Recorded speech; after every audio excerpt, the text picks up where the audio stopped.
2003, a 19-year-old kid missed his flight. Not because he overslept, not because of traffic, because he had a vision, standing at the gate of the plane exploding 40 minutes after takeoff. He screamed. He caused a scene. Security removed him from the terminal. The plane took off without him. 37 minutes later, it went down over the Atlantic. All 287 passengers died. And that kid, he didn't feel lucky, because something followed him home, and it was patient. His name was Daniel Rourke. He'd saved up 8 months of dishwasher wages for that ticket, a flight from Boston to London to see his grandmother before she died. He wasn't the spiritual type. He didn't believe in premonitions or fate or any of that. But standing in line at gate 14 that Tuesday morning, something shifted in his brain like a channel changing on a static TV. Suddenly, he wasn't in the airport anymore. He was watching from outside as Flight 2077 climbed through cloud cover, shuddered once, and then broke apart in a white-hot bloom of fire and metal. He saw luggage raining down over the ocean. He saw a child's shoe spinning in the debris field. He felt the heat on his face like it was real. And then he was back. Back at gate 14, boarding pass shaking in his hand, a gate agent asking if he was okay. He wasn't okay. He started screaming. He told everyone not to board. He said the plane was going to crash. 2 air marshals dragged him out. The plane took off. And the rest, as they say, is history. Daniel didn't feel like a hero. He felt like a target. The news covered him for exactly 48 hours. Teen psychic visions saves his own life, and then moved on to the next tragedy. The families of the 287 people who died didn't see him as a hero either. Some of them called his mother's house. Some of them said things she never repeated to anyone. Daniel stopped sleeping. He stopped eating regular meals. He started cataloging near misses. The car that ran a red light as he crossed the street. The gas burner he forgot to turn off. The loose railing on the fire escape outside his apartment that had somehow held his weight 3 times before it finally gave way and nearly sent him 4 stories down onto concrete. Each one felt deliberate. Each one felt like something was adjusting its aim. His therapist called it survivor's guilt. Daniel had another word for it. He called it patience. Like something out there was waiting for exactly the right moment. And he was right. Here's what nobody tells you about cheating death. Death doesn't move on. Death doesn't forget. It has a list, and your name doesn't come off it just because you weren't on that plane. Daniel was about to learn exactly what that meant, starting with his best friend. And the way it happened, there's no rational explanation. None. Marcus Webb was Daniel's best friend since the 4th grade. Big guy, loud laugh, the kind of person who made every room feel smaller in the best possible way. 6 weeks after the crash, 6 weeks after Daniel became locally infamous, Marcus called him on a Tuesday afternoon to say he'd just gotten a promotion at work. They made plans to celebrate that Friday at their usual bar. Marcus never made it to Friday. On Thursday morning, Marcus was driving to work on Route 9, a road he'd taken 5 days a week for 3 years. A logging truck blew a tire in the oncoming lane. One of the logs came loose from the chain. It hit the hood of Marcus's car at 70 miles per hour. They identified him by his dental records. Daniel found out from Marcus's mother.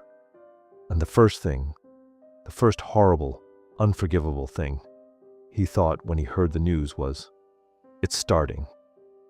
Because Daniel had seen a logging truck in his vision, on the plane, right before the explosion. A toy logging truck in the overhead compartment of some child's carry-on bag. It had been there. He was certain. Daniel started keeping a journal, not the obsessive wall of clippings kind, something more methodical.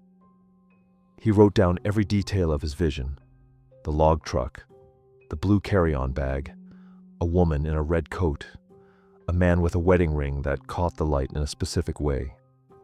He wrote down the names of every person he could identify in the manifest, the ones the news had published. Then he started cross-referencing, and what he found should have been impossible. The woman in the red coat, her name was Patricia Marsh. She had a sister. That sister lived in Daniel's zip code.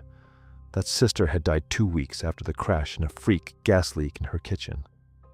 The man with the wedding ring, James Nguyen, his son, who had been seeing someone off at the airport that morning, worked at the same distribution warehouse as Marcus. The son had lost 2 fingers in a machine malfunction the week before. Daniel wasn't dealing with coincidence. He was dealing with a system, a design, something ruthless and elegant and completely indifferent to human suffering, something that didn't make mistakes. It just made adjustments. 8 months after the crash, Daniel's grandmother, the one he'd been flying to see, called him from London. She was dying faster than the doctors expected. She needed him to come. And she said something strange at the end of the call, something that made Daniel's blood go cold. She said, "I know about the list, Daniel. I've known about it my whole life. Your grandfather cheated it too, in 1959.